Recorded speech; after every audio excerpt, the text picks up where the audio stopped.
Okay, good morning, everybody. As we go to the Chitas of today, it's the sixth reading in the portion of Tzav. And we are holding on chapter 8, verse number 22 in the book of Leviticus. We are holding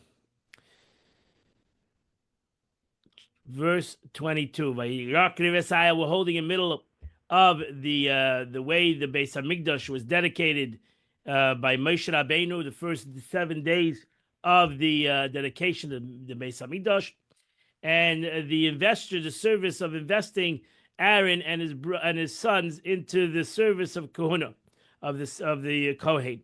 Then he brought up the second ram, El Hamiluyim. This is the installation ram, the ram that was specifically bought for this service. And Aaron and his sons put their hands on top of the head of this ram. El Hamiluyim. Rashi says this was the Shlomim ram. For the term Miluyim is equivalent to the word Shlomim. For this offering consummated Milmalim, or completes Mishalmim, and the induction of the priest into their priesthood. Vayishchat vayikach Moshe b'damei, and Moshe Rabbeinu slaughtered it, and he took from its blood. Vayitan al tnuch oizel ha'yamanos, he put it on the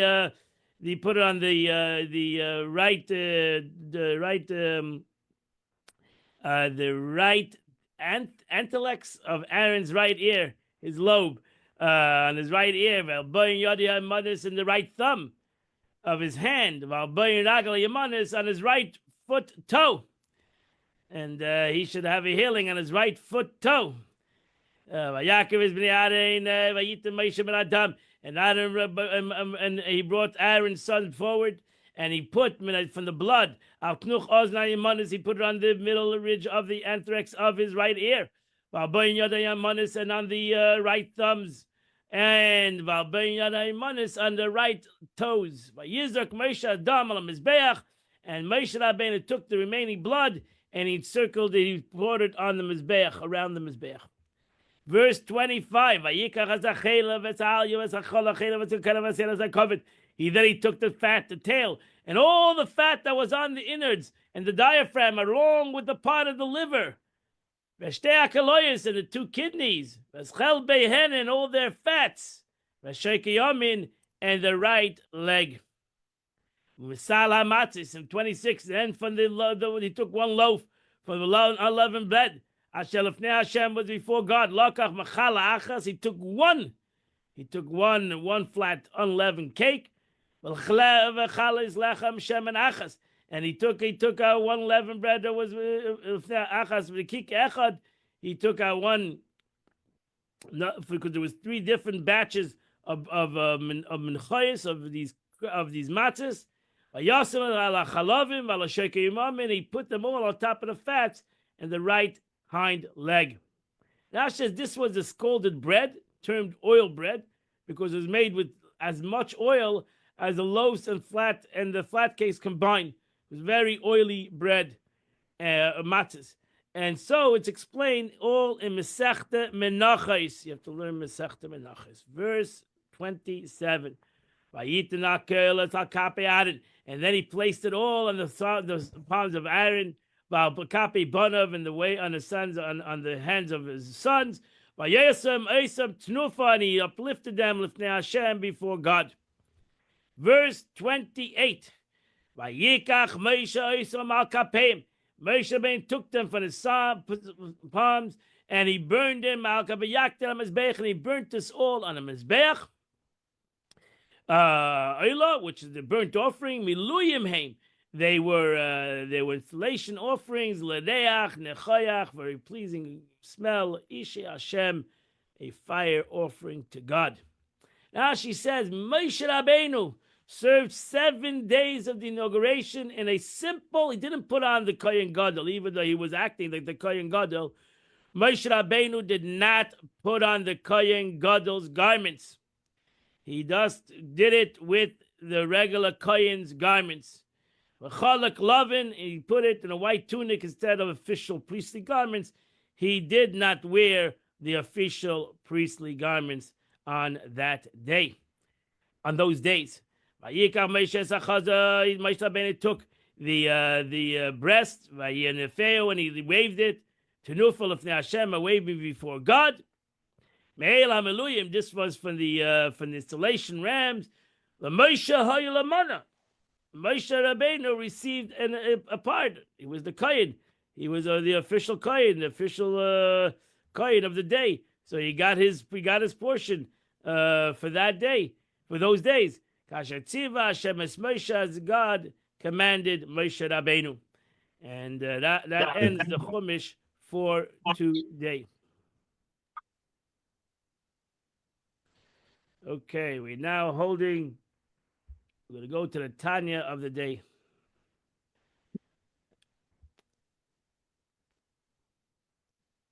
Holding the Tanya, we are starting chapter 40 of Tanya. Starting chapter 40 of Tanya. And the Alter Rebbe said, in chapter 39, the Alter Rebbe explained that the ascent of one's Torah mitzvahs is commiserated with the kavana that one invested in the study and performance. Everything, we learned this concept of asrusa de latata. Everything comes through the avodah of a person here in this world. And the way a person does something in this world, tzchar mitzvah. The reward of the mitzvah is the mitzvah. So everything that a person does in this world and the way he does it is all going to be reflected in Lamaila. If one's kavanah stems from the love and fear of God created by one's understanding of his greatness, his Torah mitzvah is sent to the sphere of Bria, the world of intellect. If one's kavanah stems from the natural love and fear, his Torah mitzvahs ascend to the world of Yetzirah, the world of emotions. And then the Alter Rebbe said, if however one study and observe it's not l'shma, for its own sake, not for the sake of heaven, because he feels no love or fear of God, his Torah and mitzvahs cannot ascend at all. They're stuck in this world to stand before God by being absorbed in the spheres. This is true even in his observance, if not strictly l'shma. So even if I do a mitzvah, the mitzvah that I've done it stays in this world. It stays in this world, and then therefore, it's not you have to do tshuva on that. You have to, as the Alter Rebbe says, you can do the one time the mitzvah l'shma, and that's why we should always do a mitzvah l'shma, and that will elevate all the mitzvahs, those mitzvahs that I did shaloi l'shma. By observing this, the true even observing today is for some selfish motive. But even when he acts as a habit, in that case, the Torah started by rote, however. The Torah ascends before God when he reviews the subject l'shma, joining it to the present study. And that's how the Alter Rebbe says. So therefore, we should always try to learn l'shma and do a mitzvah l'shma, etc., and daven for the right reason, have kavan and davening, and elevate my whole davening. That's what I should do. The Alter Rebbe continues, but as long as he has not learned and he has not done this subject, l'shma, for the right reason, his study does not ascend even to the 10 spheres which radiate the world of Yitzir and Asiyah, not to mention the world of Bria. Because the spheres of these worlds are godliness. And in these spheres enclose themselves the infinite light of God. And therefore, with this person's Torah to ascend into the spheres, it was actually ascend into Ein Sof.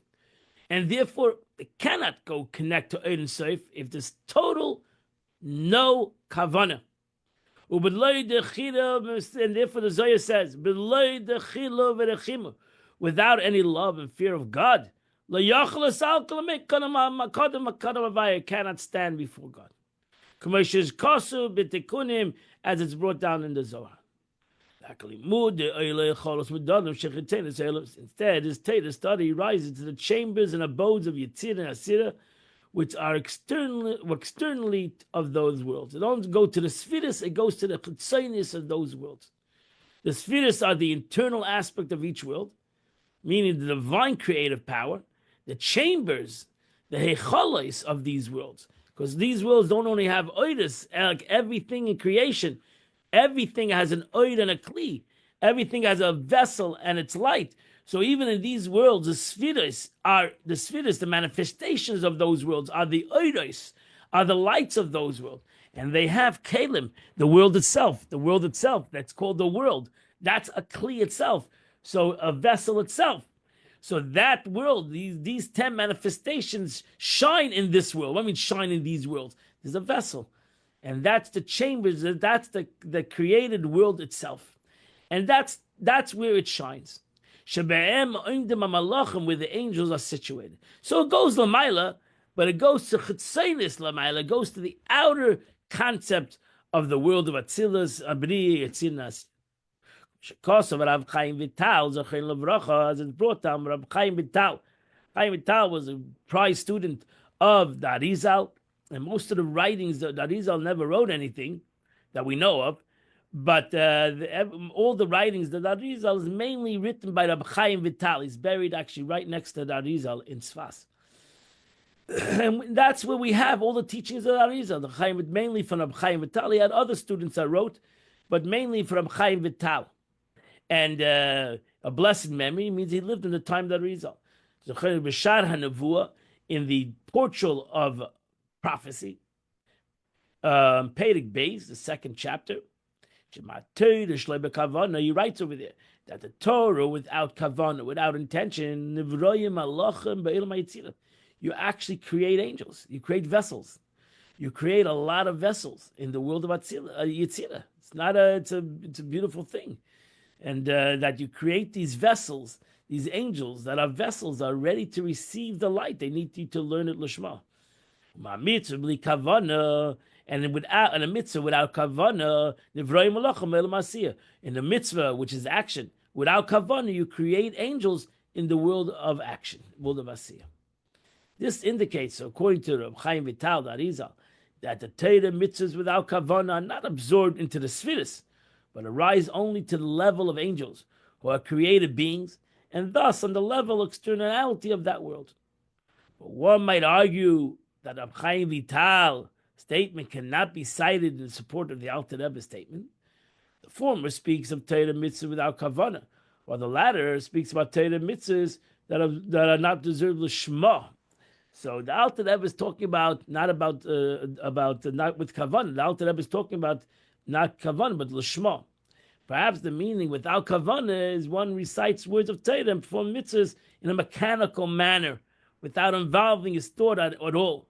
Accordingly, we might say that only such a lowly level of observance is incapable of rising any higher than the levels of angels. With Torah mitzvahs lacking the quality of l'shma. So the difference without kavanah and l'shma. Without kavanah means I do things out of rote. L'shma means that I have more than just I'm doing it l'shem shamayim. When I'm not doing it l'shem shamayim, that means I'm doing something. I know what I'm doing, but I'm not doing it for the sake of heaven. I'm not doing it for the sake of a mitzvah. I'm doing it because I want to be a Jew, whatever. Because that's what I was taught. So I've learned it that way. So, but I don't see the l'shma. I don't see the godliness in this mitzvah. So it's not like mechanical. So therefore, that we might say that such a lowly observance is incapable of rising any higher level. But the title of mitzvahs lacking the quality of the shema may indeed, might argue, rise to observe in the spheres. To forestall such an argument, the Alter Rebbe adds the Chaim Vital words. Now all angels are possessed of matter and form. Similarly, with angels created of Torah and mitzvahs, the angels' matter is formed by the matter of Torah and mitzvahs, and their form by the form of Torah and mitzvahs. Thus, any mitzvah which an angel is created must consist of more than mere mechanical action, which is matter of the mitzvah. It must contain some thought, such as understanding the words of Torah that one recites, or realizing that he's performing a mitzvah. And this thought is the form of the mitzvah. So you are connecting to matter and form. You're just not connecting to the sphira, to the godliness of it. So that's the thing. You can have three concepts. You can have the matter, that's the mitzvah, matter. You can have the form. That means the energy that creates this matter, the form of this matter, and that is that I know what I'm doing. I know I'm doing a mitzvah, and I know I'm doing the right thing, and I know that I should do it, but I don't see the lishma. I don't. Lishma means for God's name. That means I'm not doing it l'shem shamayim, and that is the highest level. That's when you connect to the svira. That's when you connect to the svira itself, to the godliness of the concept. So clearly, then, the Reb Chaim Vital is not dealing with the mechanical observance when he says that Torah and mitzvahs without kavanah produces angels in the world of Siddur. The term without kavanah, as used here, must refer to Torah mitzvahs lacking the intention of the Shema. Yet for the lacking of the Shema, the Torah mitzvahs can ascend only to level as angels, not to the spheres. So that's the three levels. You have the matter of the angel, you have the form of the angel, and then you have the sphira, the godliness of the angel. And to be able to reach up to the sphira, to the godliness of that concept, you have to do it l'shma. But when somebody studies, now it's the fourth level. The fourth level is not that you just do something out of rote, or you don't do it l'shma. You do it shalei l'shma. You do it for ulterior motives. Now that's the lowest level. Shalei l'shma mamish ke'eliyas talmid chacham. When a person is doing it for his own grandeur, he wants to be knowledgeable. He wants to be a talmid chacham. Not he wants to be knowledgeable, know what to do. He wants to, I am the sage. Now people can come and ask me the questions because I am the sage. Or like any other reason that he's doing it for his own covet. That's the lowest. Eina oila klalamayla. It doesn't go forget it to malachim. It stays mamish in this world.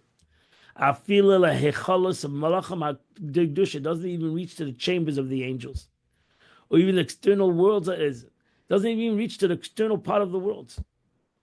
After all, in the realms of holiness. Therefore, Torah study in such attention does not ascend to the stays pushed in this physical world. That's when you need to do tshuva.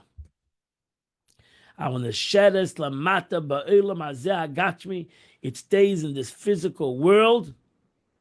This world is the abode of these klippas.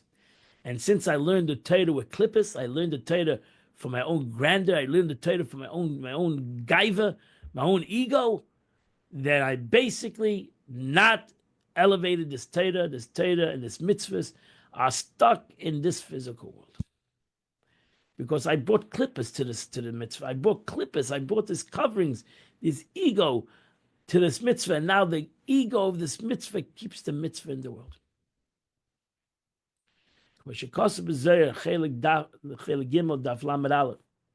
That's why sometimes it's better to do a mitzvah for without any reason than to do a mitzvah with ego. If I do a mitzvah without any reason, I don't have to do tshuva. I don't have to repent. I have to then do it for the right reason. But if I do a mitzvah without any reason, with gaiva, with ego, I now have to repent. And then the Alter Rebbe puts in parentheses, which is the black Haggah. It's called an Haggah. He writes, he brings down from the Zohar, chapter 3, the page 31. Amud Beis, the second part of that page of Daf Kuf Chaf Aleph, brought on page 121. Amud Beis, second part of that page. Ayin Sham, look over there.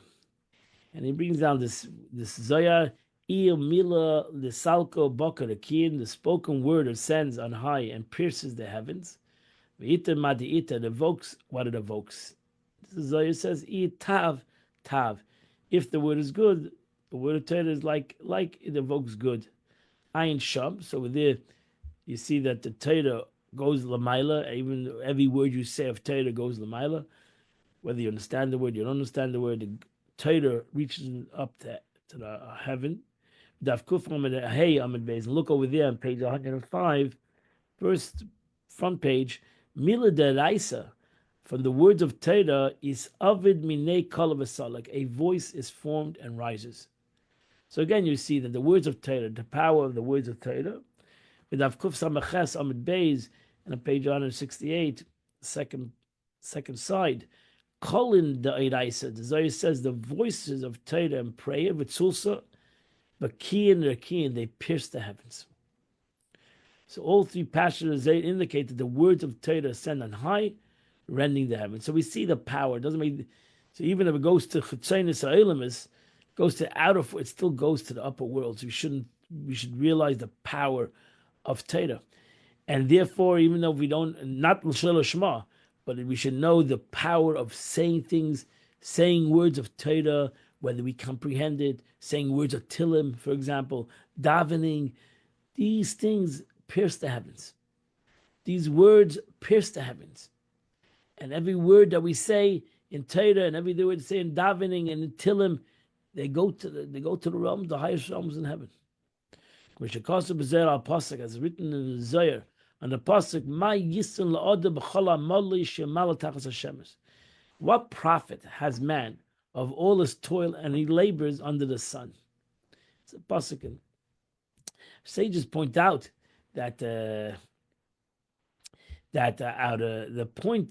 our sages point out that only man labors under the sun, tachas hashemesh, meaning his toil in mundane matters do not realize any profit. Ultimately, what do you gain out of all the work you do under the sun? You work and work and work and work, and what do you gain out of it? Ultimately, garnished. As it says, you come empty-handed, you leave empty-handed. So what do you gain out of all the toil you work under the sun? However, Torah, the labor of Torah is above the sun. So that's the beauty. What do you gain out of all the toil that people work in the world under the sun? When you can learn Torah that's above the sun, and you're going to have it in this world, and you're going to have it in the next world, and does not indeed, and does indeed profit man.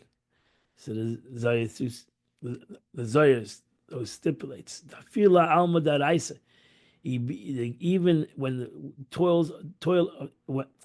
even with the toil of Torah, if one does it for his own glory, it belongs to the category of labor under the sun. So the Zohar writes that the learning of Torah, shalei lishma, it's like the mundane work you did. You should push it. If you don't understand, it's better than you're doing it for your own ego. Better to do it for no reason than to do it for an egotistical reason. And this is what the sages write. This is what the meaning of the sages. It says, happy is he who arrives here on high with his Torah study in his hand. What is that meaning? Greater person that comes to the world to come, and he has the Torah in his hand. It didn't stay in the world. It went above. He either did it shaloi l'shma, either l'shma for the sake of heaven, or did it just because he did it. Because he's a Yid and he learns Torah. But he didn't do it shaloi l'shma. He didn't learn Torah and do mitzvahs for egotistical reasons. And if he did it, hopefully he did tshuva and repented, and now he can elevate all those things too. Saying thus means, happy is the one who studies Torah l'shma, so that his Torah ascends on high. Had he not studied Torah l'shma, his Torah would not have been with him when his soul ascends, but would have remained in this world. And that's why it's important to learn Torah l'shma, the best thing. And that completes the Chumash for today. The Tanya of the day. Today is the 13th day of the month, which is chapter 69 to 71, 3 chapters, and you would do the chitas of the day. The Rebbe writes today on Yom Yom, the day today, he writes on the 13th day of Nisan, today is the yahrzeit of the Tzemach Tzedek. Tzemach Tzedek was the third Lubavitcher Rebbe. He passed away in the year 1866 in Lubavitch, in the city Lubavitch in Russia. and he's buried he's buried there in the city Lubavitch in Russia. And my grandfather related that at the age of 12, the Tzemach Tzedek began to write scholarly dissertations on the fields of Talmud and Halacha, as well as Hasidic philosophy. So Tzemach Tzedek was known as a genius, uh, a prodigy from a young age, and a genius, and ultimately became the third Lubavitcher Rebbe, the grandson of the Alter Rebbe. I want to wish you, first of all, good Shabbos to everybody, and I hope you learn Chitas tomorrow and Sunday and Monday, as Sunday and Monday are Yontiv. So we will come together on Tuesday. We'll meet each other again on Tuesday to reconvene and learn Chitas together. I wish you all a wonderful and beautiful Pesach, a wonderful and beautiful Passover.